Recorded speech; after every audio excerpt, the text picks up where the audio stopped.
Carry on the meeting. Okay, sounds good. Let me know when we're live, Annette. We are live. Perfect. I want to welcome everyone to the Corporation of the Township Blanchard Valley Committee meeting. Today is Tuesday, February 6th, 2024. It's 1:35 p.m. We're meeting in the council chambers and via Zoom.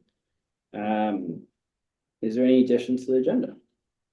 Mr. Chair, there's not. However, when Jason is in, I think we need to discuss correspondence item B7. Yep. Regarding closing half that concession. Yeah. Thank you. Some discussion. So it's in all of our brains. It's a sort of a social thing. We've been invited to put a team in for the curling club's trivia night on March 2/2. So maybe we'll just mention that or put it in the minutes. I thought we were going into close, John. I'm kidding. Yes, and I had already responded. Good. Yeah, so. It'll be fun. Well, we can discuss after the. Yeah. Especially We're on a when break. my wife is on an opposing team. It's gonna be a lot of fun. Oh, it's a smackdown. Now we are on Zoom. Right. Tracy, did you have anything to add? No, I'm good then. Okay, and then so on Jason's report, yeah, we'll discuss the B7 discussion. I just had I spoke with him earlier as well. It's just a brief conversation just on exchanging goods for when people have something at the dumps, just on a process for that as well. So we've spoken about it previously and should Yes. follow up for that as well. So Thank you for doing that, because it was rattling in my brain that I wasn't aware that we couldn't do that, that you're not allowed to do yeah, that. so like we'll just have follow up on that as well. Beauty, okay, Besides that, could I please have a mover or confirmation? sure. Jen? John, all those in favor? Perfect. Was there any was there any errors? Oh, sorry. Is there any pecuniary interest of the general nature thereof? Seeing none, perfect. Was there any errors or omissions with the approval of the minutes? Okay, seeing none. Could I have a confirmation of those minutes, please? Tracy? Yep, I'm good. In favor? Perfect, thank you very much. And we do have a delegation today. We have Brent Dick from the Algonquin Community Employment Services. Welcome today, Brent. Thank you. This has been a long time coming. My apologies. We were trying to do this about a year ago. But we've gone through some adjustments. So what I wanted to talk about today is just kind of give you an overview of our services, where we provide them, and provide a little bit of information that you can be sharing if you have new employers coming into the area, existing employers, or if you have potential job seekers, newcomers coming in here looking for employment assistance. So we assumed the service from Maggie Tyerman about 2 years ago, April of 22, after following her retirement. And at the time, we were continuing to deliver the Employment Ontario Employment Services Program. And that we also have our other office in the Pembroke market as well. Through the last about 4 years, the government has been transitioning employment services throughout the province. And our area has just started the transition this past October. And essentially what they've done is they've taken 6 programs that were delivered by 3 different ministries and combine them under one roof. So employment services is really administered through the Ministry of Labor. And they've contracted out to what they call third-party system service managers. So in years past, the college in our case would have been contracted directly with the ministry. Now what they've done is they've introduced these SSMs, and ours is Circle Canada. And they hold the contract for Employment Ontario with the Ministry of Labor for the catchment area that encompasses Pembroke through to Kingston, which includes all of Renfrew County, down to Madoc, Belleville, and then up the corridor to Kingston. So basically now we are in contract with Circle, which is a little bit different in the terms of the model. The good news is the overall service delivery and the programs we deliver have not changed. So we still provide employment assistance, and I provide a little bit of information in terms of what we actually do. So within Renfrew County, there are 3 employment service deliverers. There is Algonquin, again in Pembroke and Eganville. And our catchment covers all of Pembroke, Laurentian Valley, Whitewater region, Bonnechere Valley, and we cover Madawaska Valley as well through basically right down to about Palmer Rapids. In the Renfrew and Arnprior corridor, it's on-track employment services. And then the Petawawa through to Deux Rivières is Petawawa Employment Services, which is administered through the Petawawa Military Family Resource Center. So all three of us do essentially the same thing. And what we do is really help anybody who's looking to improve their employability. So we can work with individuals who are unemployed. We can work with individuals who are fully employed, part-time employed. It really doesn't matter as long as they're looking to gain long-term, full-time, meaningful employment to them. We can certainly assist them. So we do a lot of that pre-employment piece, job development, resume development. We'll help with career assessment if they're looking for a change. We can certainly do those assessments and try and guide them in terms of where their interests may lie, in line with the local labor market. Because on the flip side, we work closely with employers and local industry to try and fill their gaps and needs as well. So essentially, the client will come in, they go through a pretty comprehensive assessment with one of the staff, and then in turn, we'll look at what they may need to support them in terms of that transition. So if they do need some upskilling, we have funding to provide them for short-term certifications, really anything that's 1 year or less. And that can be very helpful for them if they're looking to retrain into a new career path. So one of the programs that we administer is the Better Jobs Ontario. Some of you may have known when it was previously called the Second Career Program, and essentially was designed to assist that individual who's come out of an industry that is basically no longer. So then 2008 to about 12, we had some issues with the economy. Manufacturing sector was hit the hardest, as was our automotive sector. So as a result, this program came out. It's been modified a little bit, but it's still essentially the same concept in that it's helping those individuals who are coming out of markets where there is no more jobs available, yet they have skills, but those skills are still unique to that initial industry. So we'll bring them on. There's a funding of up to $28,000 that can provide them with the financial support to take retraining. And we look at retraining that actually leads to something that's got more legs to it. So obviously health industry right now is a big one, transportation and construction. Still automotive. Still automotive, just delivering now. So that program is good. And again, there are some eligibility requirements for those programs, but we'll walk through that with the client and basically can assist them getting out. So the nice thing about that program is the $28,000 or up to is a grant. So it's not a loan. So provided they complete successfully, there is no requirement to pay it back. And for someone, you know, who's established some life costs, they have a house mortgage, they've got a spouse and some kids, this can be really, really helpful for a particular client to save them a lot of money to retrain.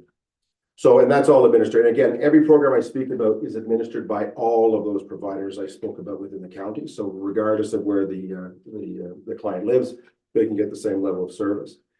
Within our program, we do have a youth component.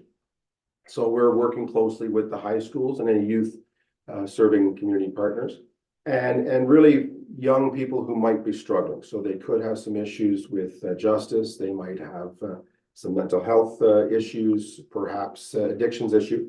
And if they're motivated and looking for assistance with employment, we can certainly support them. The good news is throughout our area, we have a very supportive labor market right now. Some of it's with necessity, just because there are more jobs presently than bodies to fill. However, we have a very open labor market where they are willing to hire young people and certainly give them an opportunity to progress. So we have that, and that's outlined in here as well.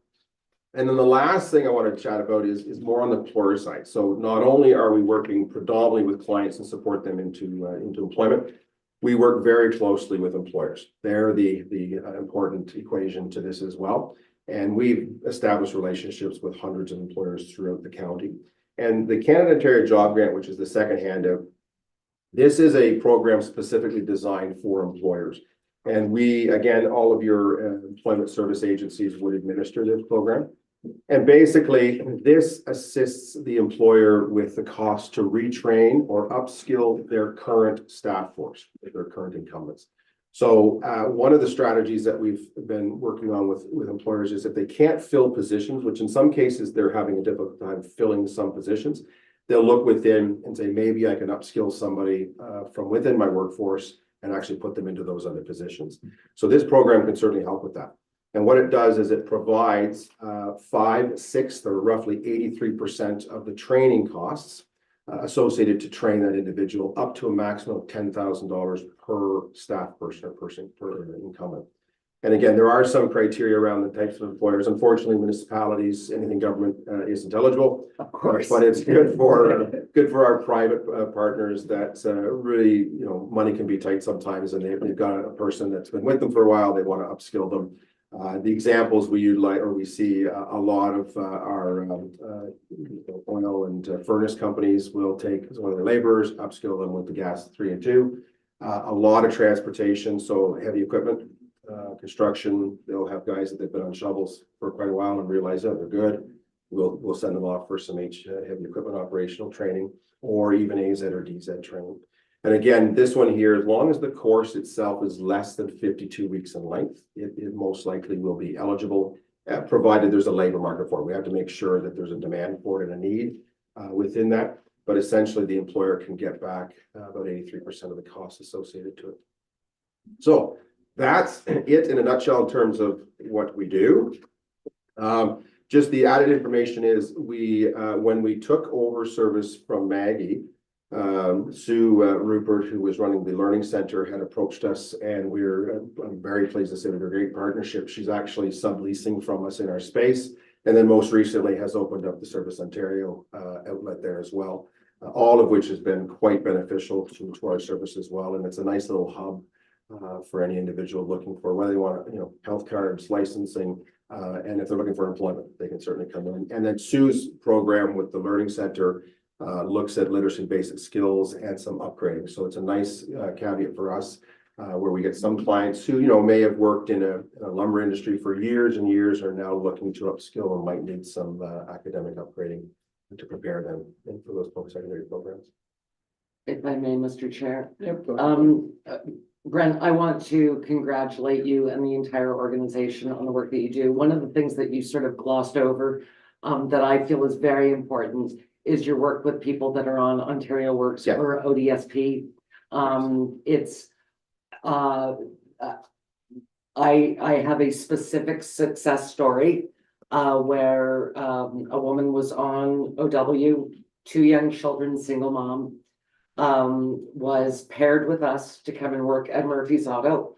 You know, years later, she owns her own home, her own car. She's married, she's and this wasn't about us. This was about the work that you guys did to help her to become employable, to give her the assets and the confidence to apply for jobs that she had never done before. And I think that that's such a testament to what not only Algonquin Services and the ministry does, but also to somebody like Sue Rupert and the time and effort that her staff put into people that are really ready to be employed. The other thing I wanted to bring up, the ministry that you're under, I did want to meet with Minister Piccini, and I will. One of the challenges that we have is, of course, cross-provincial employment. So under the College of Trades, which is now Skilled Trade, whatever it's called now, we'll call it the College of Trades. It will change. There is no intra-provincial. So if you're a mechanic in British Columbia, you can't be a mechanic here unless you do. But the other challenges with our immigration, which is so important to Canada right now, ostensibly bringing in newcomers and embracing them and having them in their own faculty in employment. It's a shame that those people that come in can't be immediately put in to their occupation, especially as you said, in the health industry. And I think that those are barriers that we really need to break down, not you. I think politically we need to, you know, rally our colleagues and say, you know, we appreciate the fact that we want immigration, but we have to make it easier for those newcomers to find employment, to make them stay. But we also need to make it easier to cross our own provincial boundaries and work. So I think that there's some work on our end to help you in what you do. I agree. That would be very, very helpful because we have certainly been, trumpeting the same message to the ministry for years, and that there are the red tape that's associated with some of this stuff is quite daunting. We see that the best example we always see is the taxi driver who is a doctor from another country. Absolutely. And we see that, and even in small town, we see those individuals coming in who are highly skilled, ready to go, but because of certain jurisdictions or provincial standards, we have them to go through a lot of steps and costs, and I think there are, especially we got jobs on one side of the page that are unfilled, and we have these individuals who are highly skilled. We should be making every effort. I fully agree, and I would absolutely love any support because we've been trumpeting it, but sometimes our voices aren't quite as big as the people around this room. And then just to your point with respect to Ontario Works, yes, I certainly did not mean to gloss over it because that was one of the ministries that was combined as part of that 6 with ComSoc. So it is important. We have very good relationships with the Ontario Works departments and offices in the county. And this program is really designed to assist any social assistance recipient with getting back into the workforce, whether they're working with Ontario Works or whether they're working with the Ontario Disability Support Program as well. And I would say that a good portion of our clientele are exactly that. And when they come through again, we go through the assessment, sure they're motivated. We do have funding that actually supports those. So both ministries can support that client. So they'll work, Ontario Works and the ODSP program work on life stabilization. So things like such as rent, food, housing. With respect to our program, if they need supports that would support them in their employment endeavors. So I mentioned we do cover short-term certification costs, but we can also cover clothing.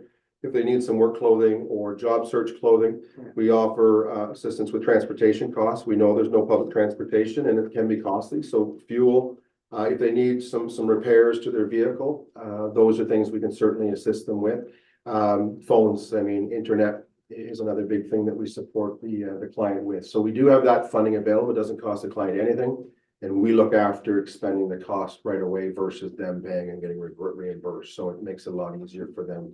You truly do set them up for success. We do everything really we do. can. Yes, Yeah. absolutely. And having it, a one-on-one relationship with your organization. I saw how she was never let down at any step of the journey of getting into a pretty big job. And I think it's so amazing how all the agencies came together to support. Yeah. So I commend. Well, I appreciate the feedback. I'll share that story with the staff. The staff are the true heroes here. They do a lot of the groundwork, but it's so right when you have that surrounded service by a number of agencies providing support to one person, it really does lend itself for success. With the youth with higher support needs program, do you also approach do you go to all the high Yeah. schools and then you follow up in like the Algonquins? Because if that's the market you're trying to hit, then obviously Yes. you'll be following up in your Obiangos and your local high schools. Yeah, we were actually in Fellows High School yesterday doing a presentation to the grade 12 students getting ready to graduate. And we are in Opeongo, I believe, twice a month, Madawaska, once a month, but we're certainly in the Pembroke schools as well. Yeah, we go in and we can provide a number of supports to the staff there. So we're looking really for those senior age students, grade 12s, who are graduating but may not be going on to post-secondary right away. So we know that a portion would look to enter the workforce directly, and we know a portion would look to hold a little bit just to say, I might need to work for a year or two to save some money. So those are the groups we look for. And in addition to that, we work with the general student population through the counselors and the guidance team for those students who, based on their life circumstances, might need a part-time job to support the financials at home. We do get a number of single-parented dwellings and where we see that some young teenagers really do need to go out and get some work just to support, unfortunately, to support some of the costs at home. Well, that's all I was looking at, because if you're during your age, you're 15, so that's pretty much Yeah. grade 10. and above, as long as, because we're trying to change the directory of your work participation rate, and then is all, and the only reason I'm bringing that up, if you hit them in a younger age, is so they explain that there is alternatives, because university is a heavy burn, especially when you come out of school with debt, same as if you go to college, so if you have an alternative prior to, because that's usually when you switch to your apply academics, right?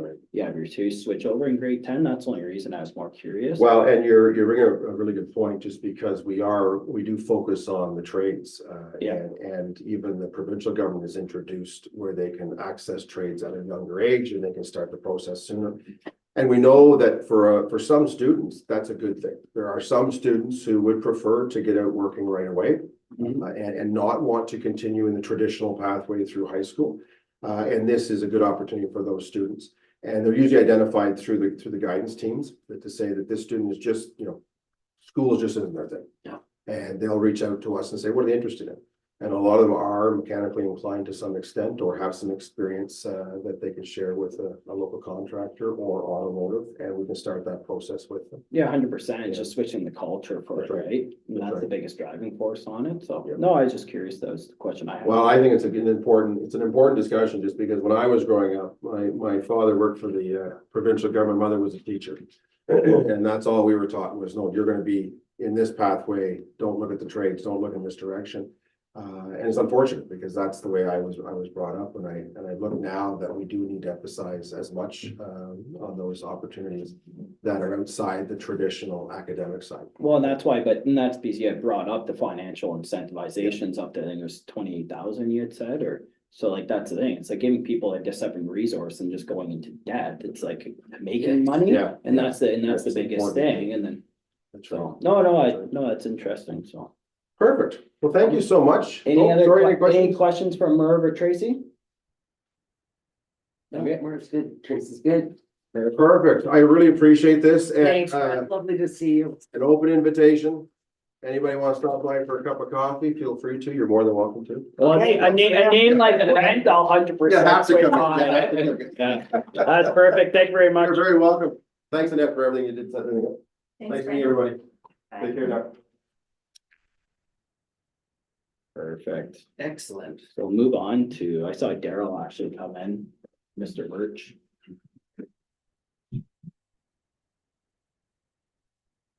There he is. Sure. Hello. Daryl, Carol, don't sit down, let's go. Yeah, you're up now. I thought you're just slowly making an entrance. You said, well, Carol. I thought he was going to say hi to Morley. I didn't know what I did. Yeah. Pull up your chair. Daryl's right-hand man, literally. Yeah. Okay, everybody, this is Dylan. Hello, Hello, Dylan. he's our new operator in training. Very nice. How are you enjoying it so far? I'm enjoying it. Good. Learning lots there. How could you not? Look at who you're working with. So, very small report. Next month, I promise it'll be bigger. Because we'll have our inspection back Okay. on Friday. We had the draft yesterday, so we approved it to go back to, there was a couple little changes, and the inspector's gonna make that up, and then we have a few more details put into the sewage report, and then I'll bring that to you. Beauty. So other than that, Things are well. things are not that bad. No. Hopefully Nice to have a the bit- hopefully the winter carries forward and Yeah. it stays nice and warm, because last year you were plagued with all your -40 weather, so. Yeah, that's right. Yeah. So, So between Daryl and Jason, I mean, you guys must be doing a happy dance with this weather. well, I don't think we'll have any freezing up now anyway, so. Hopefully. Hopefully. So, Debbie's knocking wood. yeah. No, it really, it's been much kinder, I think, for everything this year, yeah. So is that any questions from Tracy or Merv? Oh, Merv, go ahead. No. Oh, Merv, you're on you're on mute, mute. Merv. Oh. Can you unmute him? Or can you just I've- ask him I've to? asked him to meet. There you go. There he goes. Hi, Merv. Yeah, I'm just wondering, Daryl, have anybody from the reserve been in contact with you as far as training goes? Recently? No, not recently, Merv, no. No, well, just from my neck of the woods, they haul gravel along the old railroad bed there, so I thought they'd haul O'Connor Road down. And now I see a big sign. I gather they're doing their own water treatment and water system. I thought, Yes, I've been looking at you yet for training. yeah, they actually have, a lot of concrete poured already.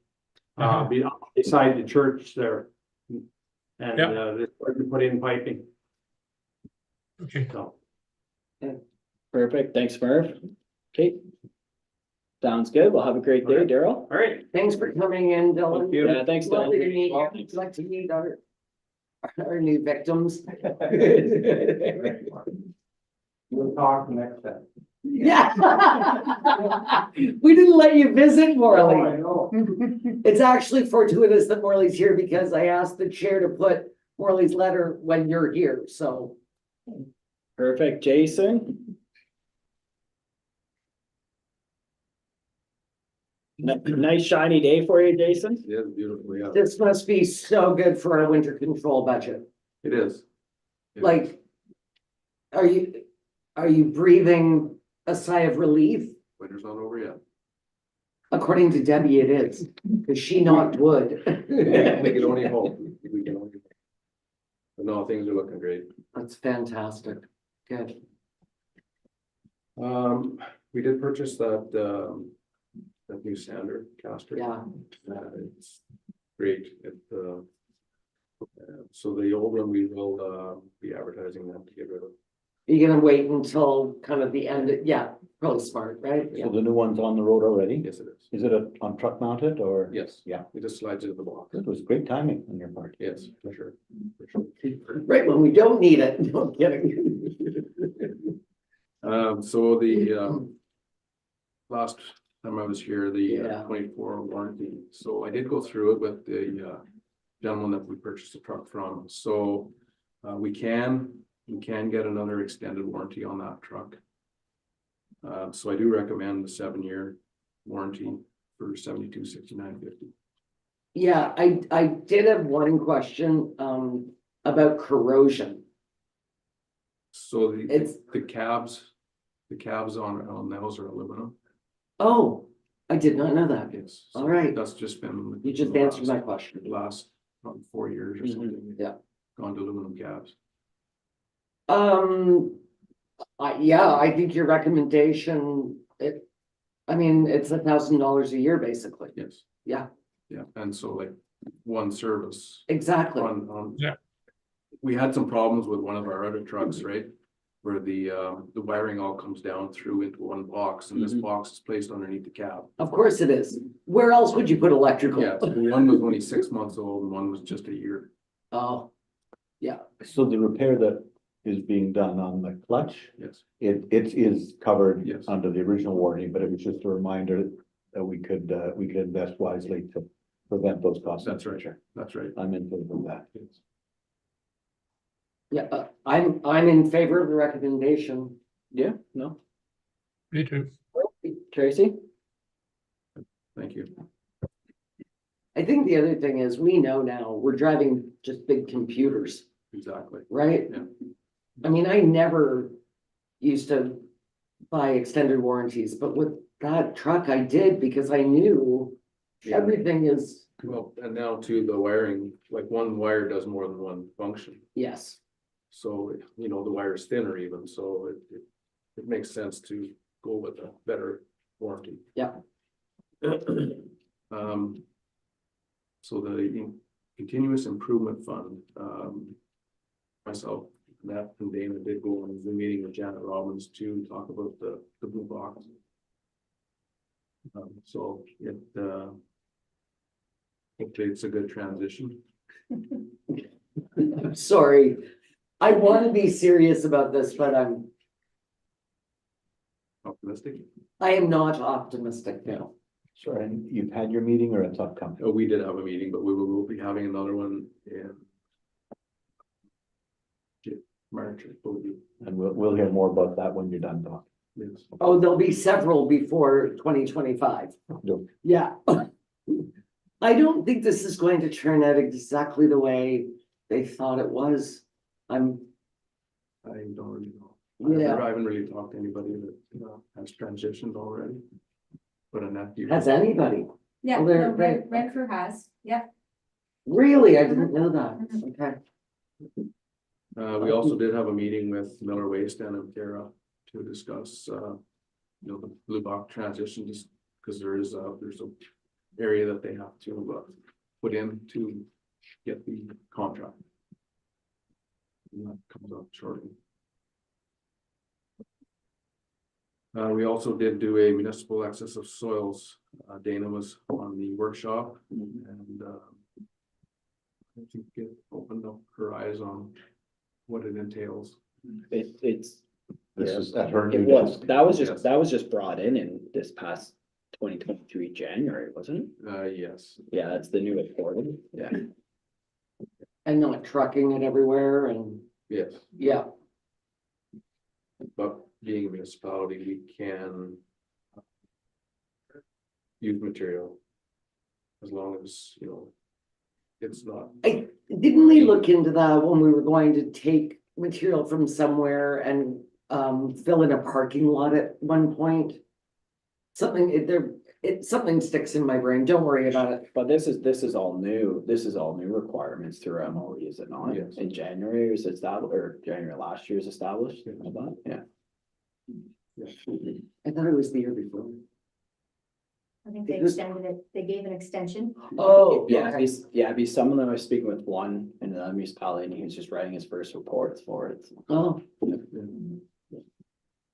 Family Day Sand Road will be closed. and it's already on our social media. So I'm making a bet with myself, how many people will phone me on Family Day? Oh, I always direct them to your number. Yeah, you do. Call the mayor, please. And you know what, we even put signs up, right on the sites. At the gates. Would be worthwhile to put it on the corridor of, where your four mount turn is, where it turns into Sand Road. Same When we with are that closed. one. I just didn't know, Yeah. I don't know how much advertised, so we have it everywhere else, I guess, but a lot of people like that physical side of it. Or yes, we put on electronic side, it's hard to say. It's- You're gonna end up sending a bulletin everywhere, so. No, but the thing is, it goes on social media. Does anybody know if Sand Road Dump is open today? And then there's a whole thing. But it's registered on our website or your And- Facebook, it's put out prior and stuff like that, so. And you're already on Facebook, so go to the Township of Bonashir Valley, because I know that Sarah already has Family Day closed on our Facebook, like, Just put, you should. you're just already start- on the I internet. I don't go on Facebook, I don't have it, but you should just start copying and pasting links to things, just make it simple, right? That'd be the simplest way, anyway, it's my opinion. No, it's no Facebook. different than somebody going to our website to find a phone number, but then one-on-one contact. They do. They like to hear your voice, Mayor. Not at 7 AM on a Sunday. This was very interesting. Yes. Mhm. So Dana has this together, which, is very handy for sure. Gives everyone a good idea of what numbers do go through our waste sites. Yeah, It's incredible. it is really incredible. Like, are there people from other municipalities going to our waste sites? No, the numbers are staggering. Like almost 23,000 vehicles. Well, and look at Sand Roads, 10,000 Yeah, a load and. Like, that's a lot of vehicles. Yeah. That's right. it is the favorite though. It's got the best hours and it's got all the stuff. Right? In the Yeah, summertime, everything's there. Yeah, it's got everything. well, it's set up in a easy way too. Yes, Yeah, Like in all fairness, Yeah. like it's it's very, their best it's setup site. it's a very simple site to utilize. Not saying the other ones are difficult, it's just that one's just meant to be streamlined. Yeah. Like it makes sense. Lake Clear's pretty good. But Sand Road is, yeah, and again, it has everything. Correct. So why wouldn't I wait till Saturday afternoon and take my little propane things and. Yeah. Not right now, obviously, but in the summertime, it's fantastic. That's right. Well, and and looking at the numbers and also from speaking to people in the community, Jason, like, and that was that was kind of the things we were talking about earlier and that I was gonna talk about today was just on the amount of like high usage we have in like specifically like your sand road and your snow drifters dumps. Was just on, like, I know John had spoken about previously, but the cost of everything's gone up so much and you have high quality goods that are brought to our dumps or just thrown out. That's right. So it makes sense for us to put in a process for, I would think on the two major spots. Actually, we do have like one of those tin sheds up in Ruby Yeah, that could be utilized up there also. yeah, exactly. Oh, that's a good idea. Because obviously there are some things like, obviously an old refrigerator with refrigerant shouldn't be in it. Those things maybe not. No, but it's like, so I see it all the time, especially in like your apartment turns in or someone moves out. It's like you have all these goods and then you end up taking to the dump because it's easier. But the thing is that we had a spot where like when we're taken to the dump, you can put it no different than we sort your electronics, your metal, any Yeah. other goods. Yeah. So it makes sense because like everything nowadays is so expensive. You go to the grocery store, you buy $10 for strawberries and half time they're molded. So it's like the thing is we might as well, and I know it's a process, but I think that we're working towards it, in my opinion. I think that's a benefit to our township. I completely agree. Like even something like a coffee table. Yes. And now I've been taking things to our clothing bank because our clothing bank is so much more than a clothing bank.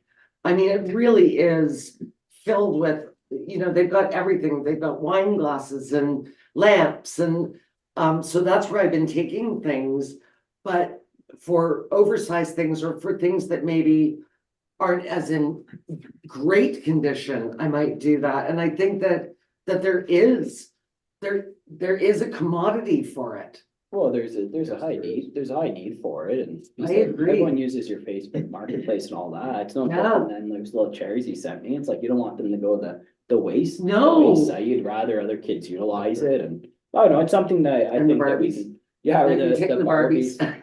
Well, it's no, I yeah, won't bring the Barbies to the wayside. and I know that's what you said is like, I know Killaloo's for like, that's what you said is their site intends to just clear it out every 2 weeks or they just kind of stay at it and then it's not an unorganized mess. I know when I had properties in Cornwall, they had, I think 8 of them set up and they just kept sifting through it every 2 weeks and that's how they do on ours. So I think it's something that we can at least look at and. I do too. I think it's fantastic. Yeah. John? There is an exchange depot or a take as you need depot, I believe at Bark Lake, my neighbor said that. Okay. So I've been meaning to, and I'll take a drive out there and maybe see that work. That everybody who uses it says it's working very well. So you can get a piece of 2x4 or a half sheet of plywood, something was no use of somebody, it gets reused. Right. So I think it used to be, I mean, people would joke about the waste sites would be like a little mall. And of course, with all the legislation around waste sites, I think we come away from that. However, I think especially now, and you nailed it, you absolutely nailed it. People are in need and why wouldn't you, like, if a coffee table is a great example. It's not perfect, maybe, one of the legs is a little wobbly, but it's still in fairly good condition. I think that there are things like that shouldn't go into our landfills, right? Well, it's like, and also I know like when we were moving, it's like we had people coming to our house left, right and center because I was just downside and getting rid of a bunch of stuff. But it's like, that's a good avenue for that of things that someone else could take that's gonna end up in the landfill anyways. Agreed. And we could sell it as being, this may end up in the garbage, but it's just like a platform that it waits on. And anybody can use it. It Yeah. doesn't get in the landfill and saves the taxpayers money. exactly. Less grinding for you, Jason, so that's a positive. Yeah, hey, there you go. I love how Brent's talking about when he moved and he was trying to downsize, but I'm trying to downsize for his kids and he's like, no more Barbies. No, we just cleared, Jenna texted me after Christmas and she's like, hey, do your kids need any more Barbies? I'm like, my daughter just downsized her Barbies. Is she gets her allowance if she does her work and her chores. So the thing is she had bought in a bunch of Barbies with her own money and I'm like, you have like 25 Barbies. You need to downsize. So we found a friend of ours that wanted some Barbies. It worked out. But no, besides that, that's all I had. So that's something we can probably hopefully work towards as a township. I think it's fantastic. And should we query our people on the screen so that they don't feel left out? Tracy, Murph, I'm good. I'm following the bouncing ball. sounds good. Item B7, Yep. about closing half the concession. This is Morley Haas in the arena there, but Jason, I think we always take your advice on these issues. Do you have any? I have no issues. No issue. Looking at the map, I didn't think you would, but you are our subject matter expert, so I thought maybe we should at least inquire. Yeah, I actually think it's actually good. Yeah. Sure. Excellent. Simplifies it, that's all. It does too. Sounds good. Anyone had any comments on that? Perfect, sounds good. Thank you, Jason. Go enjoy this gorgeous day. Where's some sunscreen, Jason? It's very wrong. Perfect, thank you. Bye. Perfect. And then we have Daryl Wagner, fire and building report. Daryl Wagner. You're done with them? Yes. We didn't need you to begin with. Oh, my. It's always lovely to see you, Morley. Here you go. Okay, so then the process will start on. You can talk to staff about that, because we're in a council meeting or a committee meeting. Yeah, they'll take care of you. I know they will. Thank you. Yeah, thanks. Daryl, welcome. So, not a great start to the year, Daryl. I don't mean to beat you down, man, but already 8 calls. No, Your trajectory at the moment is the exact same. You end up at 96 if you keep up with that streak. I always thought we were trying to beat. Actually, you know what? You're on trajectory up, you're just parallel. So that's, I don't know. It's, we're starting off the way we finished, so. it's a very unique calls as well.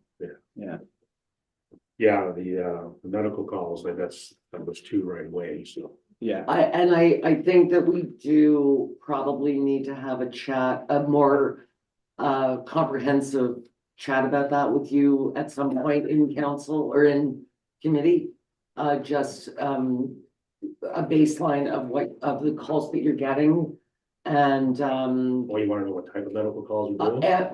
and also, are you meeting up with paramedics? But I think that it deserves a bigger chat than just off your report. No, that's fine. Yeah. Cause I can speak to these 2 if you want. I'm okay for now. I'd like to get some stats Okay, from the other side as well. all right, Thank you. okay. So like you said, we're kind of we've discussed that already, so might as well just move on, I guess. So, so the lithium ion battery training is started, we're coming in on March 2nd. It's been pushed out to everybody within the county. I have 51, at the time of my report, I had 51 students committed. I'm up to 57. Great. So. Is there a max? Is there a maximum number? They were, to get a better price range, they were asking for 100 students, but they sent something out to everybody in the county and they set their price. And they did give us the better price regardless, so, it makes sense. Yeah. We'll get this training. yeah. Yeah, because I keep saying it's not a matter of, it's just a matter of when, so. For sure. Yeah, we're gonna get some good techniques, Yeah. see what type of product we may need to invest in, combat this. And that's lithium batteries in general or specifically for vehicles? Because you're saying a lot of people have lithium batteries at their houses as well. E-bikes are Exactly. becoming a problem. Yeah. Even your lithium batteries on your cordless drills, Exactly. everything can be a problem. Everything's adaptable nowadays, so. I think this is really good training to be taking. It's timely. Yeah, Yeah. that's, I'm a little, I'd say a little dismayed that I'd have 7 departments out of 17 that are sending students. Now, some of the bigger centers like Renfrew, Pembroke, they're probably looking after it on Right. their own side. Yeah. You know, Harper Prior maybe as well, because they're so close to Ottawa. They may be sending people down that way, but, Or doing in-house. or do it Yeah, in-house. for sure. But these are professionals that know it, deal with this all the time. Yeah. So, So dismayed, meaning you're surprised that there's so much need for knowledge, need for learning, training, or? yeah. No, that only 7 Yeah, of 17. Oh, so we Yeah. need, there should be Well, more. I was Clear. expecting a little more Oh, yeah. response, but I'm still. That works out pretty good. So we'll see what happens. That's right. We have to remember HCM doesn't have fire, so you have to let them off the hook. And you did extend your invitations in spite of them to Renfrew and everybody got an invite. Everybody got an invitation and even Firehouse Training sent out something as well. Explain there, because they're new to this area. And I guess they're trying to get a foothold up here, Mhm.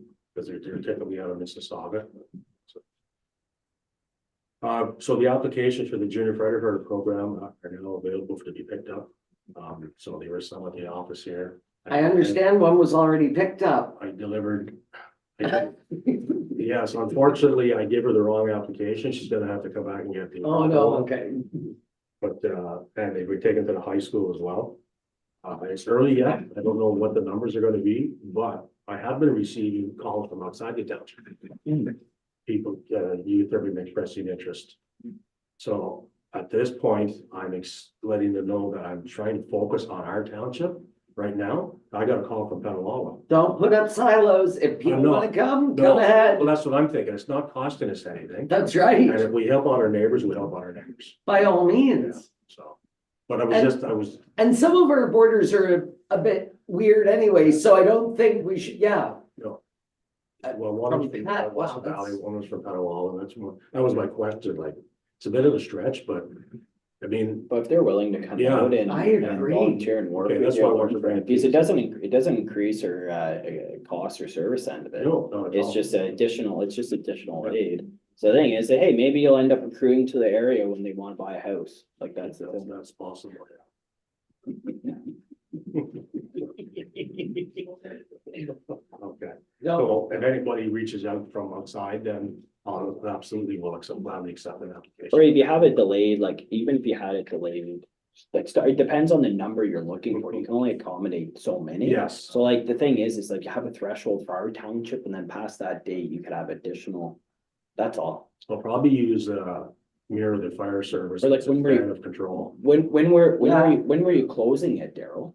Like you're gonna only accept applications at a certain time, or is it gonna be ongoing Well, or? again, I'll have to see how many numbers we get up, and there is a span of control in the fire service. Yep. And that's what if we want to reach that, we'll have to shut it down. Yeah. They're never gonna we will have be able to Yeah. safely monitor everybody. Yeah. So, but I also think that if you take people from other townships and there are youth in our township that see it going well, they may jump it's up. proof of concept and maybe they'll want to join in the next in the class of 2025. Yeah, exactly. Right. So, Yeah. we'll have to just see how this thing grows. Yeah.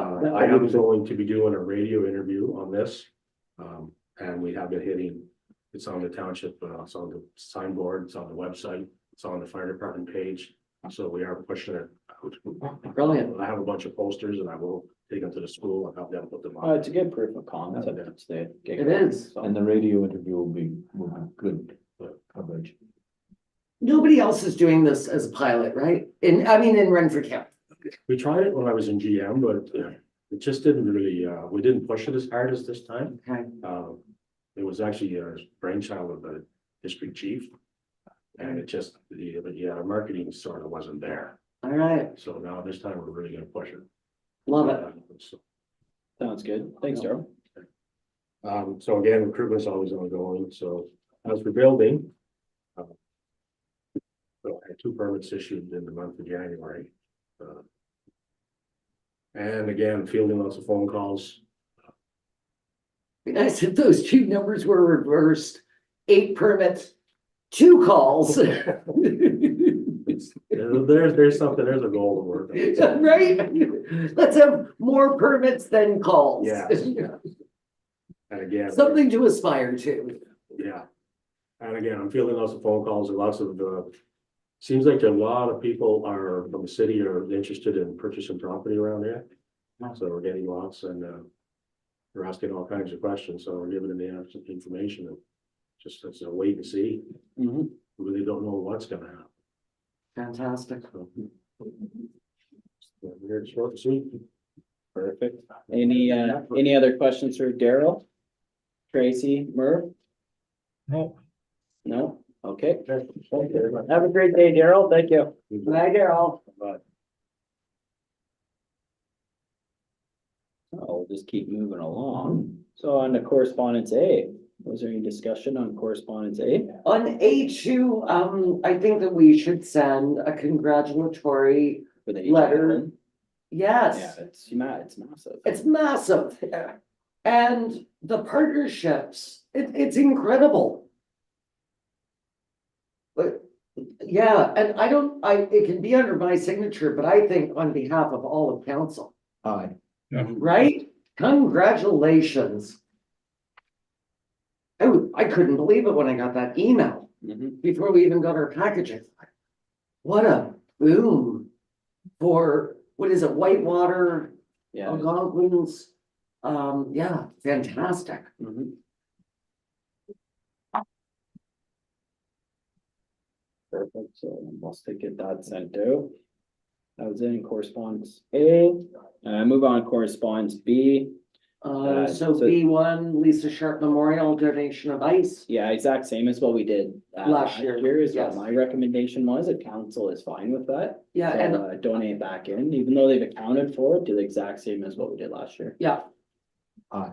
So that's in Okay. support, enterprise sponsorship, I said no. Everyone's in favor of that, yeah.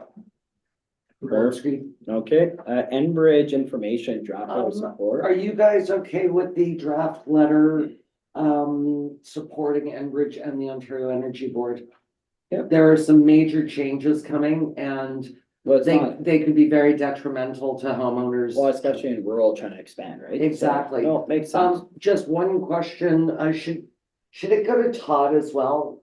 Or do you wanna just rely on Yak's office to share it with? What do you think? So it's going to be it's being CC'd to the Ontario Energy Board, because that's where it is. Yeah. But we could CC Todd's office for sure. Yeah, if you don't mind, I think Sure. we should get it. Okay, so yeah, that's in B4. support, everyone's good with that? Yeah, Okay, and then, follow-up request regarding the purchase township. I didn't really understand the, My comment was just, what we had discussed last time, just carry it forward, no changes. Because we talked about it at length last time. We did, and the decision of the committee was to go ahead with the declaring it surplus and the sale. But we were following the policy on shoreline road allowances and road allowances, so that's Yeah. $5 per linear foot. Yep. And so the Multi-Stream has come back and asked us if we can, because it's such a skinny piece of property. They have come back and it's very, very long. They have come back and asked if they got an appraisal, so they would obviously pay for it, we wouldn't pay for it. If they got an appraisal on the land, would we consider, because it's not a road allowance, it is a separate piece of property, would we consider selling it for the appraised value as opposed to the $5 per linear foot? I'm fine with that. It's a very elongated triangle, just kind of, Because it's Yeah, half of correct, the, neighborhood. so it's the rail bed and the R plan is in there, it's the rail bed and half of it has already been closed and sold to the adjacent property owner, as you saw under the bylaw for Sebastopol. Yeah, The other half was agreed to sell at a price, but for whatever reason never took place. And so now the property owner, so the first request was can I purchase this piece of property for the amount that was agreed to when it was the Township of Sebastopol? Committee said, no, we don't agree to that, but we will go forward with the policy we have for shoreline and road allowances and do it $5 per linear foot. But because of the, I guess, the extent of it, that's gonna be quite, the feeling is that that's going to be more than what the land is worth. That's what his email said, yeah. And so the request is if they go out and hire an appraiser to appraise this piece of property, would we accept that before they spend the money on an appraiser? Would we accept that and sell the piece of property for whatever that amount would be? So that's the question, or, yeah. On my end, I would say we should just keep it consistent. But remember, it's not a shoreline, or it's not it's not shoreline. No, Like it's sort of a separate issue. I don't think an appraisal is a bad way to go. I don't So know. what would be the $5 per foot value? Do you know, Probably about $20,000. 10,000? So they're gonna look for a little less than that. That's why they're going this way. Yes, And I it think isn't, there- it isn't a piece of property that would in any way allow building or anything on it. It's simply straightening out their yeah, property. Yeah, it's almost housekeeping. Mhm. so what the appraised value would be, I can't tell you. I don't know what an appraiser would find. I have no idea, but obviously the individual has asked an appraiser, this is what it's gonna cost me. Do you think, that is the proper value? And of course, the appraisal has not been done yet, because before you spend the money on an appraisal, the question would be, would council accept that or not? Because if committee and council will not accept that, there's no point in them spending the money on an appraisal. The committee has already decided to go ahead with the policy, so, but worth the ask if the resident thinks that $20,000 is too much for that skinny piece of property. So, So Brent, when you say stay the course, you're thinking that $5. well, I was just saying. that might not be an $5. unreasonable amount for a chunk of property that makes their property more attractive and maybe. Well, more it's not, usable. it's not really the point on on my end, I'm just saying keep it consistent to what our protocol has been with that's why I always stuck to the $5 last time. Do you want to ask our colleagues on screen what they think? Tracy, Merv? I looked at it and I don't know. Are we at $5? At $5, are we asking too much for that piece of property? I don't know. I'm with Merv. What is a good benchmark? Really, I don't have knowledge of this from the past. And I don't really know land values, so it's. But this is why we were talking about last time, was just like, we're trying to set a policy or procedure. If this, something similar ever comes up, at least we're gonna be consistent. Yeah. That's all, that's the only point I was going at, and be it they accept $5 or not, and they say, no, that's fine. We've had the land for X amount of years, and we spend the $5 per linear foot, and that's fine. That's my opinion on it. You could say the surveyed amount or say $15,000, whichever is greater, we could make an offer, a counter offer. But I have no experience in what number we would pick. And Right. honestly, I've been sitting here for years and I don't know either, John, so I don't know. And I don't think it would be fair to say, well, we'll think about the land appraisal and make them pay for an appraiser. So I think that's Yeah, the, no, I don't think that'd be. yeah, But it's no different. The appraisal ends up being more. They're gonna pay more. It doesn't, like, to me, just keep it simple. It's like we've been doing the $5 for X amount of years. Just keep it consistent, be it housekeeping or not.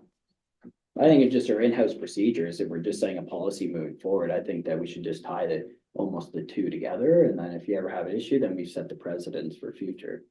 If not, you're gonna get appraisals everywhere, and then you're gonna get questions on so the appraisal, and then we'd end up getting appraisal if we believe we're getting shorted on it. And then we get a secondary appraisal and then pay for it. Like, it just, to me, this was just an unusual circumstance where it should have been done it is. But you can see- pre-amalgamation, I think, but Exactly, but I was just saying, Yeah. just be consistent moving forward. And that's just my opinion.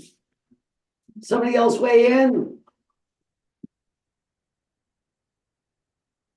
Merv Tracy, To the point of being consistent, yes, I agree with that. Yeah. But I don't know what the number is. I think not being experts in land appraisal or linear feet or, Yep. what a piece of property looks like and what it would be worth, that is not in my wheelhouse. So, And I wasn't here when the $5 per linear foot policy was generated. So I don't know if there's backup to that number for surplus land to the township, why that number was the number that was created or used. I wasn't here, so I don't know if there's, I can't help with reasoning for why we came up with $5 per linear foot. I think because it hadn't been changed in since amalgamation, I think that's why, Mhm. although, so it hasn't, it's not, yeah. yeah, So- okay, Because it went from $1 to. yeah. No, Okay. I thought it went to 3 to 5. $1 to 3 So to right, 5. right now it should be at 10, so like we aren't gonna, If we're, like, if we're talking about. inflation. Mhm. if we're As talking long as about we're getting trying- the best value for the property, sorry, it's hard to follow here, but yes, Oh. the best value, then we need to reassess that, I suppose. Mhm. Well, we'll revisit this when it happens. So if the property is a triangle of the narrow Yep. one, we're looking at basically the square footage because we're looking at No. all, or it's just No. it's the linear portion that, Yes. Yes, sir. that goes on their new Yes. property boundary? Yes, the Thank you. longest portion is what we take and we Okay. times it by $5 per linear foot, and that's how we have sold surplus property in the past. Yeah. Including the one that's coming up for Morley House. That's how we've done it. That is what committee advised us to go forward. This just happens to be an extremely long piece, so it's going to cost a pretty penny, but But no different than if Morley's property was even longer, then he'd have to pay that length, right? Right. It's not gonna change on a linear, so. That's all, I'm just saying, we should keep it consistent, and if we Okay. wanna review it on a future date, I have no problem looking at our internal policies. I'm just saying, if we're gonna keep it consistent for one, keep it consistent for the rest. But I Then we do can get, review it as a whole, and maybe it'll be like, hey, maybe $5 is too expensive, and we'll go back to 4, and you'll get people submit for more. I would say at this time, I would say we should just carry it we forward. do seem to be getting a lot of these requests lately. Well, it's a lot of cleanup of It's old properties, but you that's also it. see a lot of sale of land in our area, and if it's simpler to do it prior to the sale of a property, then it's simpler for the person buying it. 'Cause that's the Yeah. problem in our areas, you end up, it's like I was buying a property downtown Eganville. Mhm. Well, some of the actual founders of Eganville, Egan's property still owns the chunk of triangle, and we didn't waste spending the money buying it, even though it abuts right next to it. John Egan's estate still owns it, Mhm. even though it's a little triangle by the post office. So it's cleaning up small things like that you're seeing across. the and we've board. been doing housekeeping from pre-amalgamation for years, you'd think amalgamation was 5 years ago, but it wasn't.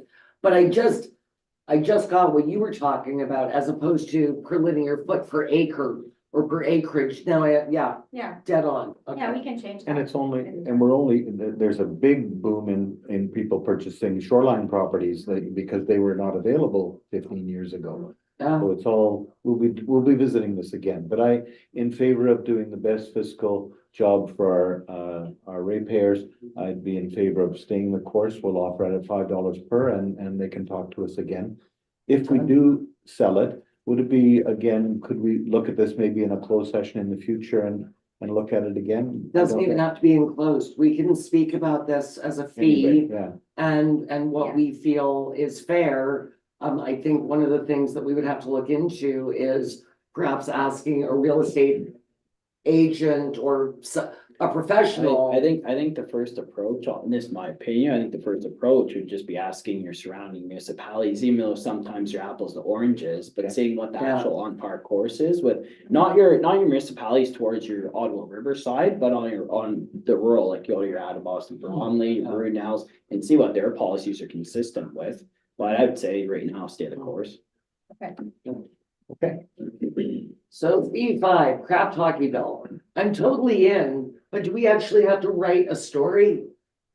No, so they've already submitted, we're just supporting. We're- Okay, we just have to, they're looking for support, yeah. okay, because I thought that we had to write a story, and I'm Well, like, and that, would it be beneficial if because generally with this program, they usually have to get more people right in from the community as well. Yes, So so that's, they're looking for as many people, So- as much support as they can get. So Okay. can we put something on our electronic sign to Good get, idea. just to be pumping out more information there? Because that sign, like, yeah. I think it makes sense. It went out on social media, but yes, we can put it on. Put it on the, Put it on put on the the sign. sign and, But yes, to Craft Hockeyville, yay, we are in support. Yes, people on screen.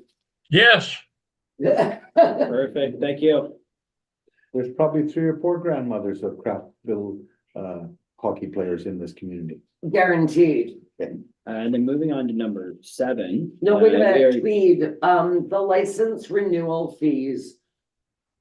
So the provincial government gave us a break, obviously taking away we still have to renew our license plates, but there's no fee. What Tweed is saying is that though that was a revenue generator for infrastructure. I wasn't sure if this was something that we wanted to endorse or not, and we don't have to do it today if people want to take it away and think about it. It is a revenue tool, however, the revenue in our own municipalities, unlike the local share, and you knew I was gonna say it, Annette, does not stay within our municipality. So I was gonna say no to supporting it, so. my okay, opinion.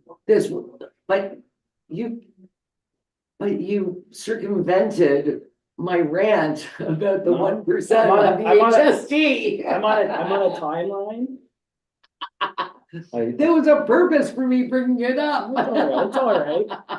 I side with Brent. I think there might be merit, but I do not want to be the elected official who says, yes, we'd like you to pay for your license. No, Jen I wanted to was- go into I 1% was fee using for the it as a- asset management. as a and this tool. and that.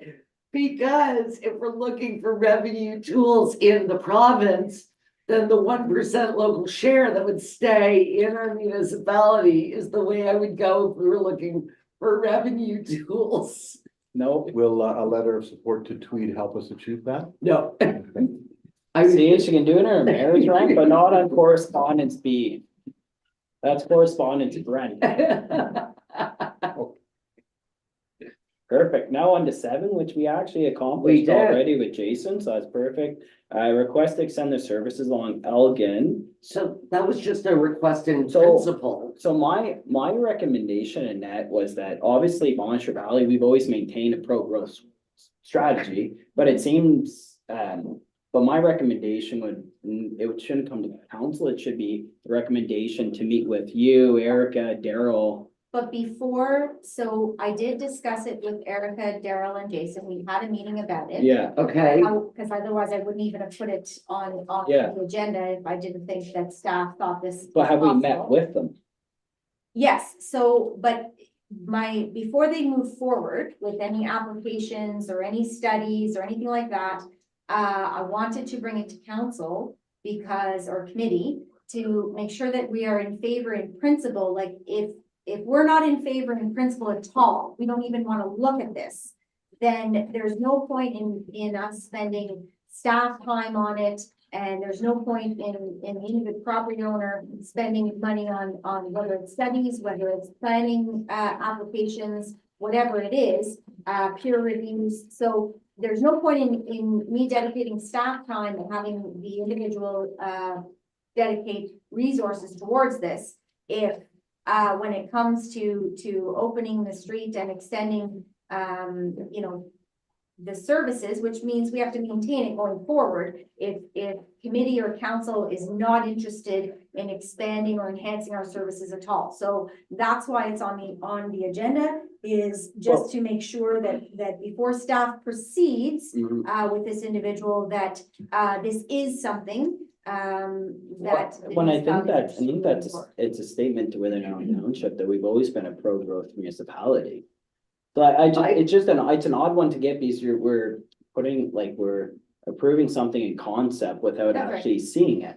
So like we don't, because there's a difference between like 12 semi-detaches being 5 stories or being 1 Well, story, right? they can't do 5 stories. No, but- no, but you could if you go through the process. No, they Could can't. I'm like, could they no. do 30 units on 2 acres? That's. Oh, 100% you, Okay. 100% you can, which would be a benefit for the municipality. We don't have a ladder truck. But, so all I was getting at that was that, I think it makes sense. because think it's great. It's a thing, it's just an odd letter to submit on the township side, because we haven't seen anything to support. So I like obviously, the heads up so, though. no, but on my end, all I'd say is like, yeah, 100%, the township has a pro-growth mentality. They're open to going through the process, working with the township staff, working Yeah. with them, helping to deliver it through the county of Renfrew, Yeah. the whole 9 yards. It's just on the writing a letter side, it's an awkward one. I think, Well, like, I liked it. yeah, I liked having sort of an idea. And then if we get calls from people in that area, then at least we can say, yes, we knew about it. So that's all I needed from committee and council is some direction that staff can move forward. yeah, so you don't need a formal letter of direction, you just want staff direction. That's for it. all I need, yeah. all I Yeah, need that is staff makes more direction. sense, That's because I all was need. looking, I'm like, Uh-huh. I thought there was gonna be a reply of a letter, I'm like, that doesn't Oh, make sense. That's, no. that's why it was weird. No, they just wanted it in, Oh, yeah, just, 100%, we you need know. more people on the water system, and it's a great extension, you have the secondary one off Wallace Street as well, that was Mhm. previously brought in, which was the 140 unit, yeah, we need more growth in this Grass Valley, split to Okay. commercial. Makes Okay. 100% sense. I will get back to. Do you wanna ask the people on screen? Tracy, Murph? Do you guys have any comments, or, No, no comments. okay, John did. John? So this property actually abuts my property, and I don't think there's a conflict here at all because I'm not involved in this. You might have to do his can. Can you move your C can actually? We'll put Easy that in peasy, the- easy peasy. Anyway, so what my question was though, the developer, if they eventually went forward, would develop the roads and the sewers and the drainage. And technically it would be, the cost to the municipality would be how many more people would be depending on our sewage system or our water Yeah, system. the cost of the Yeah. municipality is going to be future maintenance, right? So, Yeah. so we're upping, the services that we provide. I realize it's only over a small, Yeah. area, but there's still, it's more pipe in the ground, it's more road to maintain, it's more, so that's why I come to committee or council, because Yeah. as staff, we cannot increase levels of service. We can take the direction and say, okay, yes, we are willing to increase our level of service on the roads and the water and sewer. And then we would go back to the developer and say, yes, we are able to maintain this going forward, but it'll be up to the developer to spend all of those costs to get it up to. Well, to then you our have standard your of site plan staff. agreement, everything you work That's right. towards, That's and that, right. and that's, I That's just right. wanted to make sure we're in putting the cart before the horse. No. And no, that's, and I know no, we no. would, but that's how when I first read it, I thought it was a Okay, principal letter No, that we had to reply. If it's staff direction, yeah, 100%, it's no different than someone building a residential lot. Yeah, we need more housing in this area. Yeah. I knew you were Yeah. grappling for that earlier, putting. I know, I'm trying to Horse. pull out all the slogans that Jen had growing up today, so. yeah, no, I So, appreciate that. That's- So yeah, I agree that we should encourage them to Yeah. proceed and we look forward to hearing more development plans as they go ahead. Well, and it's no different. But Like, It's a long process. it's a very long process and it goes through you have all your neighbors, everyone gets your pamphlets, everything, everyone has the right to say, and you go from there, right? So, Right. so yeah, no, sounds good. Yay. Number 9, OV Babes proposal, I just said no. Great organization, but no, I was on one of her podcasts. yeah. Yeah. Yeah, I put a thumbs down on that one. Did you? Okay, you rated it. Yeah. But, then. You even request- actually watched it 7 times? Yeah, well, it's just 7 downs, right? So request from the Women's Sexual Assault Yes. Center, so we've carried that, then that cost Annette in previous years, that's been on them. No, that's been our So donation. we've always, Mhm. okay, Yes. sounds good. Just keep that consistent, is everyone fine with that, Merv, Tracy? Yep. Okay, number 11. You're kind of our expert on this. Did you want I was to? just gonna say generally no. You don't want to? Okay, fine. There's simpler ways for everything, but, number 12, road safety, I said no. No. AMO, Yes, okay, so B13. This is a resolution from AMO that they are asking all of us to support. It is for social and economic prosperity review at the province. And I think it's very important for us to support. It doesn't have to be tonight. We can do it at our next. just hop into Yeah. the next one, Yeah. that's fine, we can discuss it then as well. Yeah. Okay, Done. perfect, correspondence C, Aye. perfect, approved. Nice. New unfinished business, we have an emergency management funding application, is anyone able to review it? Yeah, and there's a resolution for tonight. Yep. Do you want to speak towards it all, Ned, or? That's all. They just want a resolution making sure that I have authority to sign on behalf of the corporation for the funding. So it'll come tonight but I just wanted to make sure everybody had a copy of Yep. what we were agreeing to if everyone's in support of it. Okay. And so what was provided looked like the application form, and it goes back to the time we had a gentleman here talking about what we'd do, where we'd get emergency funding. That's basically what it is. It's the appropriate new forms to secure extra funding that we spend in an emergency. No, it's a this is grant. No, it's yeah. Oh, so it's a grant for operations. For capital, For actually. capital. For a Oh. generator up at the Foymount Fire Hall. I'm sorry. They don't have a generator there now and a lot of the radios run out of there. And so it's helping to maintain the power to there in an outage in the radio. And so we have support from North Dakota Wilberforce as well because they use off that tower as well. Cause Brunel doesn't use that tower, I guess. Like, do they ping off it as well? Not that I'm aware of, but Oh, that okay. doesn't mean they don't. Oh, I'm just curious because they're on the backside. Yeah, you'd think that they did. They may. No, it makes sense. It's a good joint application. I think we should Yeah. look towards more But than it- because that's A where little everyone's hut going. for it is, you know, yeah, Yeah. the whole shebang. So it's 50% funded, so if that's fine, then we would have to come up with the other 50% if we get approved. Yeah. I'm in favor. Yeah. Police service board report, everyone saw. Okay. Murph, I wondered if Merv wanted to speak. you want to speak towards it, Murph?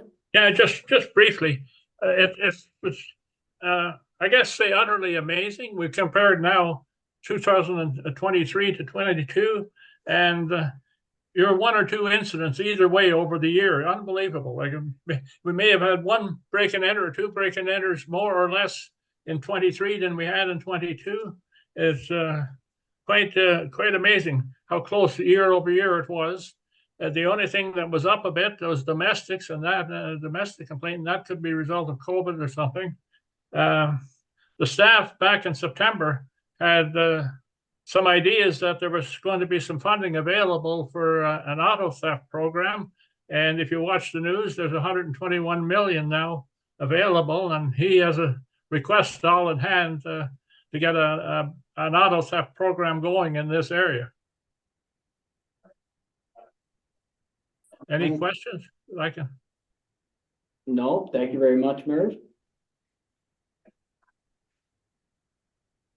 Okay, now move on to 8.3, the mayor's report. Do you want to take a break before this?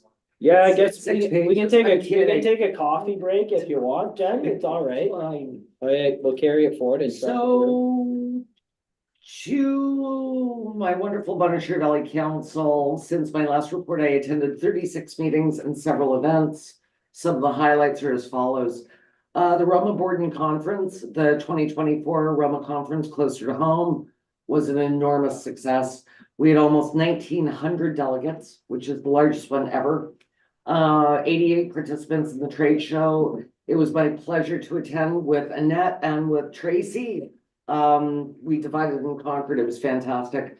On January 21st, I presented the Roma Board update to the members of Zone 6. With approximately 70 participants, I felt that our zone was very well represented and engaged.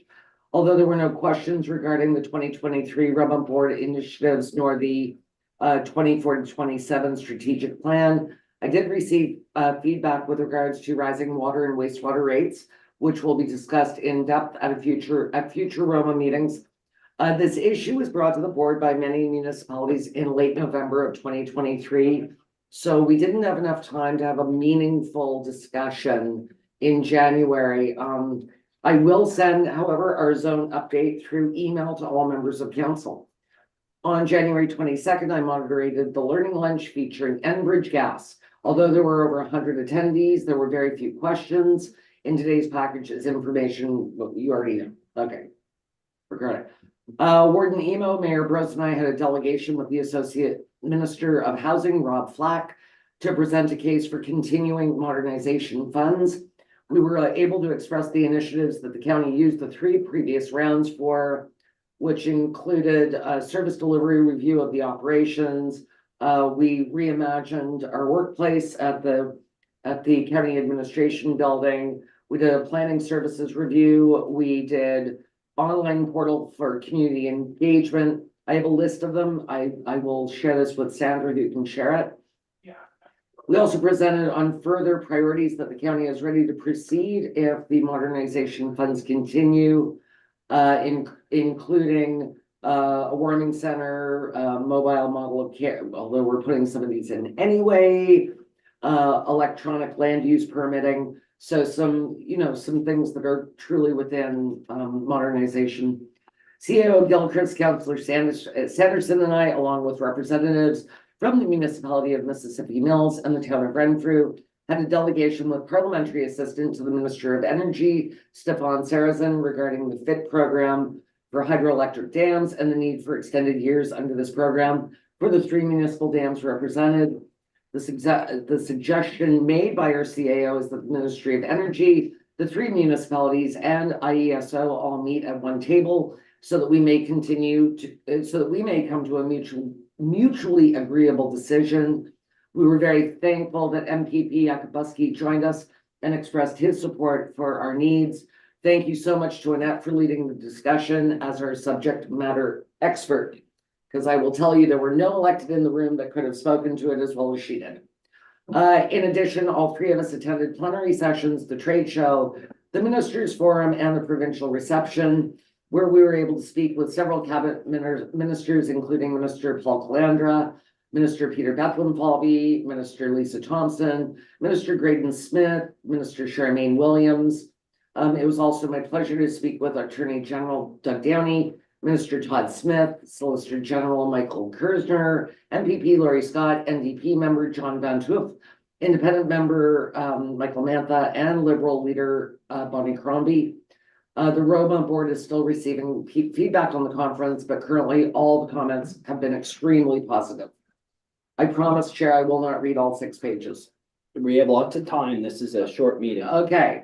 County Council at the sorry, were there any questions about the Roma conference, or did Annette or Tracy want to weigh in?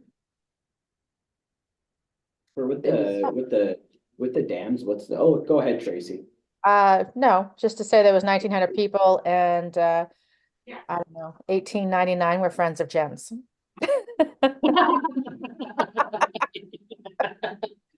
John, go ahead. I wanted to question, was it a coincidence that when the mayor, the CAO and the councillor were away, the fire calls and violent crimes were 0 in the community? Can't comment on that one. I know, right?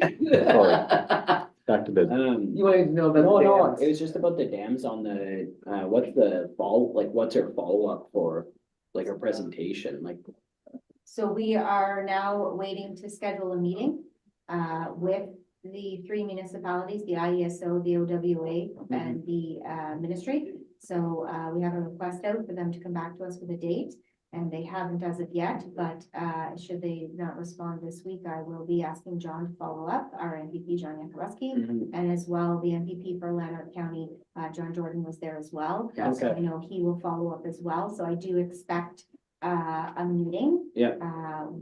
Again, coming up, and so we will again give our presentation, and I also gave the presentation to IESO at The night before. the night before, yes, the president of IESO showed up to their booth that evening, and one of the staff members there did come and get me and said, you know, the president is here, and would like to hear your presentation. So I did also, was able to give it to Carla now, and so we will, anyway, we'll meet one more time, we'll give the presentation one more time, and, hopefully they will, come to see things, our way, in that we are, in these three municipally owned facilities are in a very unique situation. And, my hope is that they will come to understand that and, provide us with an equitable contract going forward. Our current contract is till 2027, so we still have some time. No, it's more, I just wanna keep hammering into the nail pretty much, just Yeah. like stay at it. It's repetitions always wins at the end of the day, so. One of the challenges is we meet with the ministry and then Yeah. Annette meets with IES, they tell us to meet with IESO. Then Yeah. Annette meets with IESO and they tell us to meet with the ministry. So in this particular meeting, it was like, no, you know what, at this point, Annette No. said, we all need to be at the table. No, you pull everyone in the same table and we keep driving that forward, and even he put it on Sarah's list to call their organization every single day. We'll keep following up, and then that's it. And Tracy attended her first delegation, which was very exciting. Tracy, you're gonna comment? I just wanted to actually give kudos to Annette for handling that conversation because of the delegation and the people in that room. Annette controlled that with just strong and really represented us well. So we wouldn't be at the next level if it wasn't for her. Exactly. And it was kind of funny because a representative of Renfrew, myself, and the mayor of Mississippi Mills all spoke. And then we were like, over to you, Annette. Yep. And they had nothing really to say, she really controlled that meeting very well. She did. Felt really She proud. is our subject matter expert. Yeah. And then when Yak weighed in, it made it amazing. Like, He was No very one- supportive. he was, and so was John Jordan. So who's always a champion. Very important. Yeah. Mhm. Anything else on Roma? Alrighty then.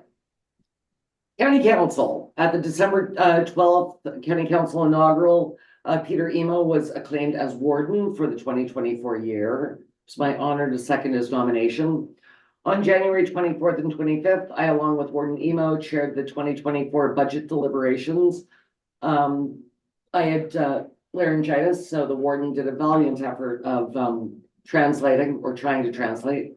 It was a very difficult 2 days with a great deal of engagement and debate from councillors. The end result was an 8.53% increase, which represents 5.47% in levy and 3.06% in real growth. The total dollars for the 2024 fiscal year is $57,403,120 odd. We remain focused on today and the future. We added a few service enhancements, which I think are very, very, very important and have not necessarily been spoken to, in my estimation, enough. We're investing $2 million in a multi-department, multi-pronged approach to addressing the growing crisis in terms of housing, homelessness, mental health, and addictions. This includes staffing 2 mobile crisis support units with paramedics and crisis workers, preparing a study for a shovel-ready housing development, additional maintenance staff, and full-time community housing coordinator and a homelessness coordinator. We feel that this is very timely and feel that all these things are very innovative. We aren't the first to the table, but we are certainly going to make it better. We do have 54 million in capital asset renewal. We're adding to the Renfrew County Housing Corporation portfolio. We've got 2 builds on the go, Lee and Douglas Street in Pembroke, and a new duplex on Cecil Street. And probably of most importance, we have an increase in the paramedic service for improved coverage with an additional 24/7 paramedic unit. County Council voted unanimously in the latter half of 2023 to increase this coverage. Although this is a $1.6 million investment in 2024 and represents approximately 3% of increases, it will be offset by 50% funding by the province in 2025. This is the first time in over a decade that an increase in paramedic coverage has occurred. And I know that there is, community paramedicine, there is RCV TAC. But I believe since I've been sitting at the county, we have not increased to a full 24/7. So this is very, very, very important. I know that there's a bit of sticker shock when it comes to the budget. But I think there were some things that county councilors were just not willing to go back on. So we did upstaff the 24/7 at the latter portion of 2023. Of course, we only get 50% funding of the time that we have the service. So we're not going to really see the effects of provincial funding until next year. We see a little bit this year, but not enough. Obviously, we commended staff for their hard work that went into formulating the budget. Council navigated it very well. Our acting treasurer, Daniel Burke, did an exemplary job of walking us through the details. You know, he is brand new as the acting treasurer and it was amazing. What this corresponds to is a $20.76 rise in residential property taxes for every 100,000 assessed in value. Given that our median is about 205, the average homeowner would spend $845 in 2024 for the county portion of their taxes. Anything on county, on the budget specifically? I have to say, as the chair of finance, it was a much larger increase when we started. Our staff took a very innovative approach with almost a stoplight, graduated what we were willing to relinquish and what we absolutely were keeping. So in green were items that were very simple, a staff position that hadn't been filled in 18 months, easy to say, no, we won't. In the yellow amber category, things that were a little dicier, and then in red, of course, were the really hard things to deliberate about. And one of them was, of course, the 24/7 paramedic service. I am so pleased that we agreed to these two crisis hubs. I believe that mobile is the way that we should be going, seeing people on their own turf, especially when it comes to our most vulnerable. I think that them coming to the hospital or coming to anywhere isn't as good as sort of a old traditional house call, right, John? Yeah, but So that's But the it's no way. different than Kaylee's grant for the senior center, it's the aging at home. grant, so Exactly. they coincide, so if we're gonna be really pushing towards that, and you see it all the time. So that's why I think with like Daryl's report today, we have further discussion on like the definition of their medical calls as well. Right. Because they all reflect on each other. And that's why I didn't really want to have Yeah. a full comprehensive discussion. Yeah. Because I have a couple of ideas and I'd like to do it all together, and I think that you guys all deserve sort of a heads up with I'll do a bit of a brief before. I'm not gonna hit Daryl over the head with it, I would never blindside staff, I just wanted to have it in his brain. But with I guess for the budgetary purpose for the county of Renfrew for like their affordable housing section. Mhm. Are they starting a review, rather than create new designs, going through like your federal government, just free designs that they previously had, because most of their portfolio is your 70s, 80s bill, so I'm just looking at cost savings, right? We're also looking at Because I know they're- more modular and in the southern area, perhaps Habitat for, there are a whole bunch of things on the table. Yeah, But no, I- it's just because you look at Yeah. the subdivisions they have, and then you compare it to like the current one they have under development, and they're a lot different, and so it's the cost ends of it, so like what's the most simplest? And Right. building the most houses rather than fancy decor is the best way I'm trying to put it. So we are legislated Yeah, to have a certain amount of housing. yeah, And so some of these builds are within the parameters of those.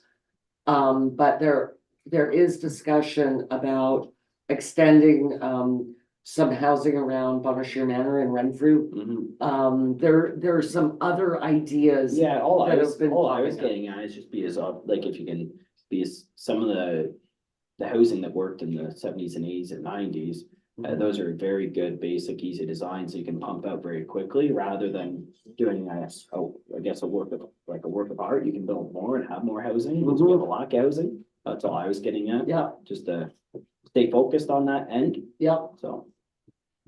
That's my opinion. there you go. Thank you for that.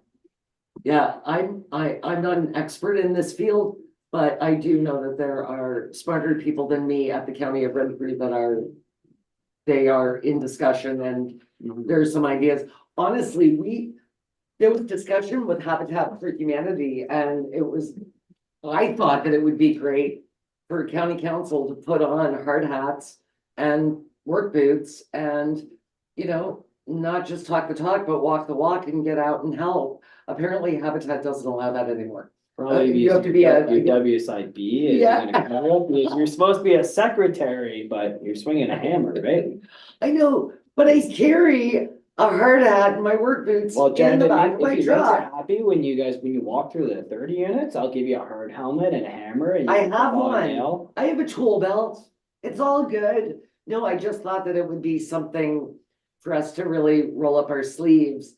And, all joking aside, although Habitat might not allow it, but maybe there's some other way that we can really dig in and help out in a more meaningful Well, way. in all fairness, it kind of depends on what we end up doing. Like, for example, like Jason's gonna be bringing forward something to do with the dumps, right? So I Right. think up in that aspect, I'm sure council can hold a couple 6x6s and make something happen. I can. I'm worried that he's gonna ask me to go and tile a bathroom in one of the units. Yeah. Okay. That would qualify as one of the reasons why we're not allowed to do it at Housing for Humanity. That's right. But so, yeah, the long term, they've seen those houses, so, yeah, perfect.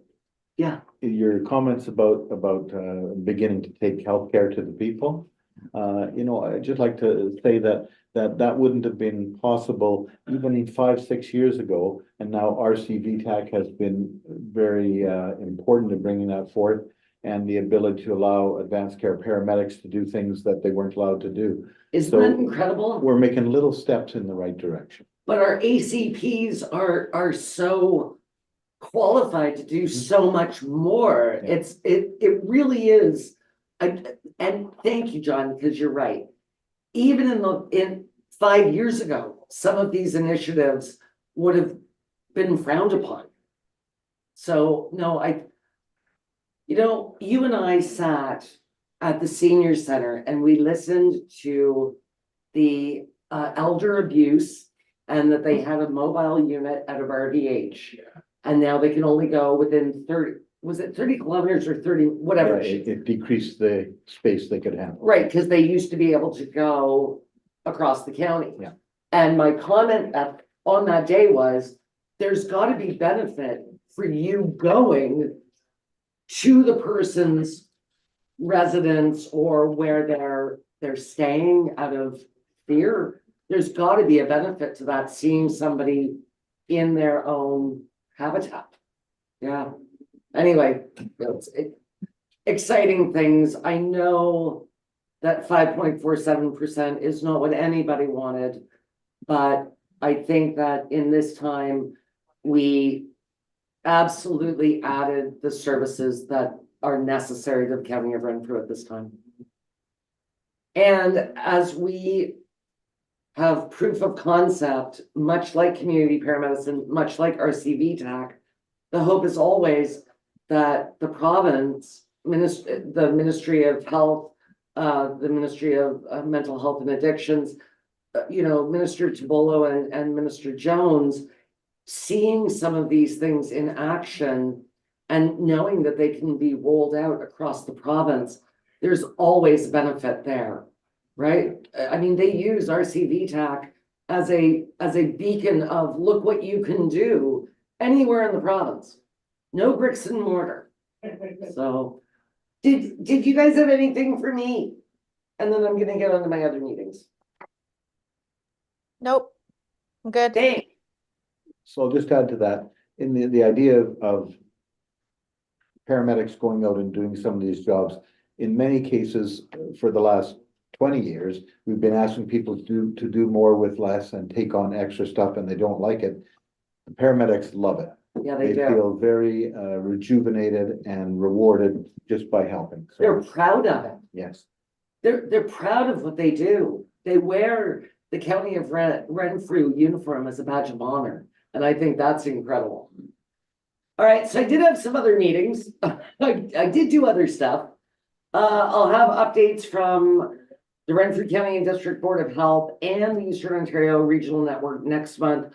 All the agenda items of both of these boards are waiting on further information before I can give you meaningful. Anyway, I did receive a complaint concern from a resident regarding Rogers cell tower being erected near their home.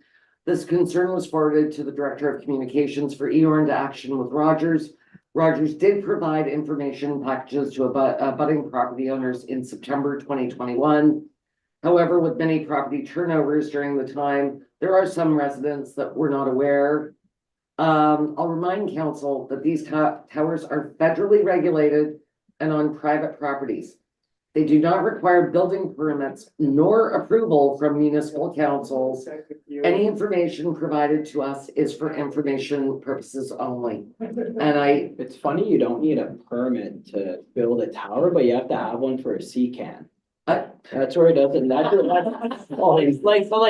no, but you go back to the basics and you're like, I know what, you can see all the towers getting developed. I know. But it's kind of absurd in my opinion, like, hey, I'm fine with building stuff quickly, but don't be hypocrites across the board. I don't disagree with you. I was just putting it out as a In the so I. PSA for council, just I in know, case and I you know get. exactly which cell towers, and I was driving by and I was like, wow, that's huge. I'm like, and I was trying to go through my emails and I was like, I don't think we No, not aware of anything, even, previous council received the Previous information package from Rogers. yeah, previously, You can't do anything. yeah. Yeah.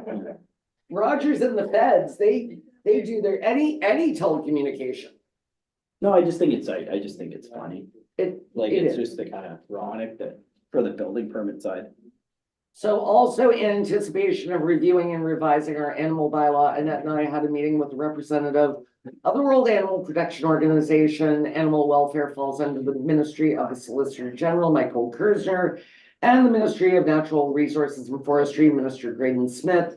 During the Roma conference, I was able to have hallway chats with both gentlemen to put this on their radar and request a meeting with the Sol Gen. And as you can tell by Annette's comments and my comments, and Tracy's joke that I knew 1,899 people there, hallway chats are very, very, very handy at these conferences. So anyway, okay. And finally, event highlight, anything on my, I have so much to report, but I really pared it down because Well, we didn't have a busy meeting, so very. it was 9 pages when they started. On December 1st, I, along with Warden Emo, Mary James Rose, and MPP John Yakubowski, attended Heidemann and Sons for an announcement from the Honorable Graydon Smith, Minister of MNRF, regarding funds for biomass innovation in the forestry sector. Laverne Heidemann and Sons, in partnership with Harvest Bioindustrial Group from Burlington, received $120,000 to study and increase the use of underutilized hardwoods to produce biochemicals and other products. Rosebud Forest Products also received some money. On December 2nd, I attended the 5th anniversary of the Rusty Lantern and presented the owner with a congratulatory certificate. On December 2nd, I, along with Councillor Sanderson, participated in our Eganville Shop Local Day, which was a huge success. I sincerely hope this tradition of cross-marketing of our local businesses continues in a meaningful way for the good of all. And I know that Tracy was out doing Facebook Live, and she had quite a few great comments. Yes, Lots of followers. there were a lot of followers. She Yeah. was following me around, though. It's kind of creepy. On December 20th, it was my pleasure to attend our Eganville Curling Club with MPP John Yakubowski, CAO Gilchrist, Community Development Officer Sarah Risher, former CDO Dana Barkley, and we're gonna take a quick break. Yeah, please, can we take 5? Sorry, guys.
Or is, All right, live we are.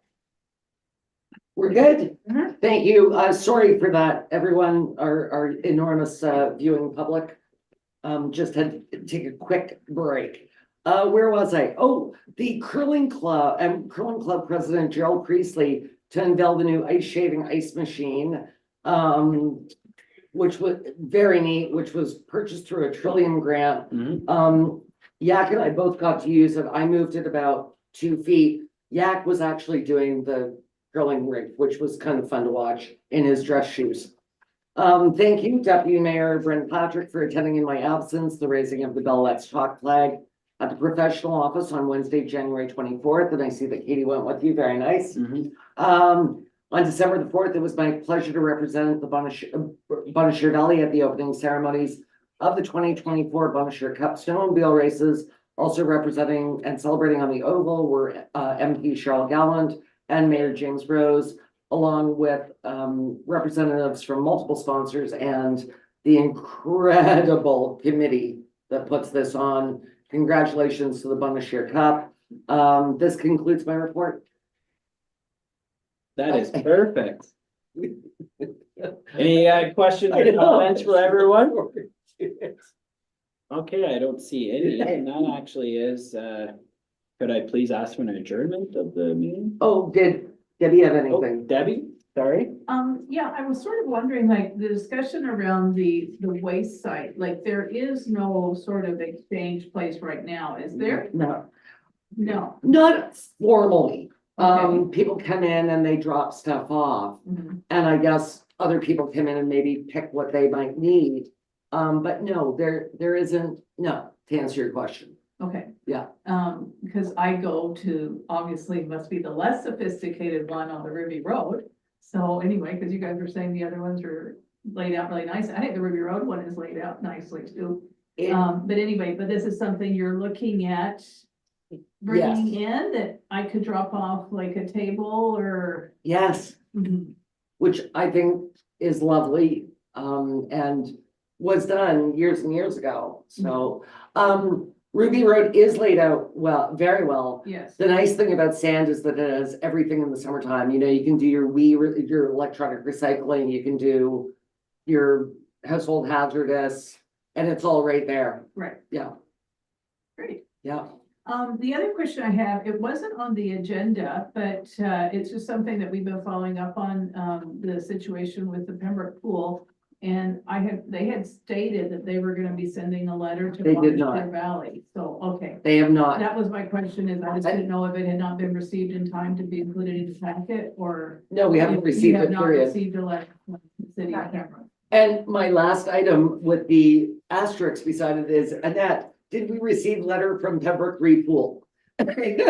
So we can say great minds think alike. So There you go. I have it on good authority. I'm not sure if I can't remember in your article whether they said North Algona. Yes. Okay, so I had spoken to Mayor Bros and they have not received one. I was checking to make sure, Yeah, like, did they get one and we didn't? Yes. yeah, so it was Whitewater and North Algona. Okay. And, Laurentian Valley, yeah. And Laurentian Valley, so. Yeah. Anyway, okay, that's it for me. Anyway, have a great day. That's going to be quite the story for you. Mr. Chair. John, did you add something else on the agenda? I had 3 additions to the agenda. I had So just to remind, council and staff that we've been invited to and, are planning to attend the curling club's trivia night on March 22nd. And, it will be a fun evening and a good place to show our colors. Sorry, Mr. Chair, I just had that added to the agenda. Oh, yeah. I didn't know if we covered it. Nice. Now I'll move for adjournment. Perfect. John and Tracy? Perfect. All those in favor? Perfect. Thank you. Good work, everyone. Right. Madness. I don't like the word complaint. 'cause See it you at really- 5:30? See you. Yep. I plan to come back, so that's good. You'll be here and regardless. I will be here. Sandra will probably be here too.